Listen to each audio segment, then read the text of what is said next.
नमस्कार, म जितेन्द्र शर्मा।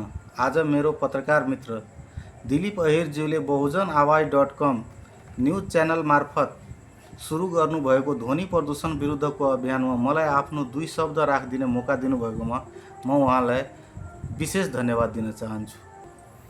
के तपाईले कहिले सोच्नु भएको छ, बिहान उठ्ने बित्तिकै हामीले सुन्न पाउने पहिलो आवाज के हो?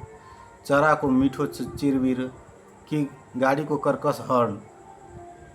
आज म तपाईहरु सामु एउटा यस्तो समस्याको कुरा गर्न उभिएको छु जुन देखिँदैन तर महसुस हुन्छ। त्यो हो ध्वनि प्रदूषण।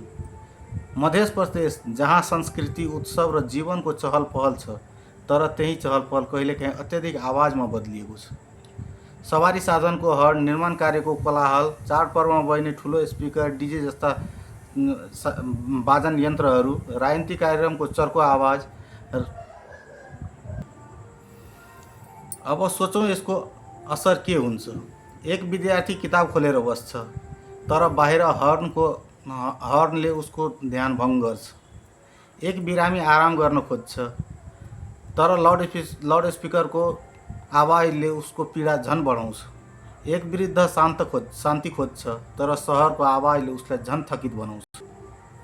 ध्वनि प्रदूषणले हाम्रो सुन्ने शक्ति कमजोर गर्छ, तनाव र टाउको दुखाइ बढाउँछ, निद्रा बिगार्छ र बिस्तारै हाम्रो शान्ति चोर्छ।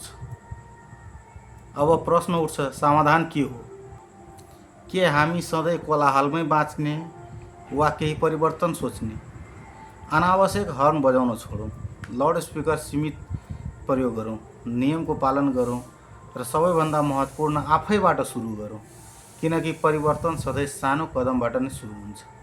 अन्त्यमा म यति भन्न चाहन्छु, हामीले आवाज होइन सन्देश फैलाउँ, कोलाहल होइन शान्ति रोजौँ। आउनुहोस् हामी सबै मिलेर मध्य प्रदेशलाई शान्ति, स्वस्थ र सुन्दर बनाऊँ। धन्यवाद।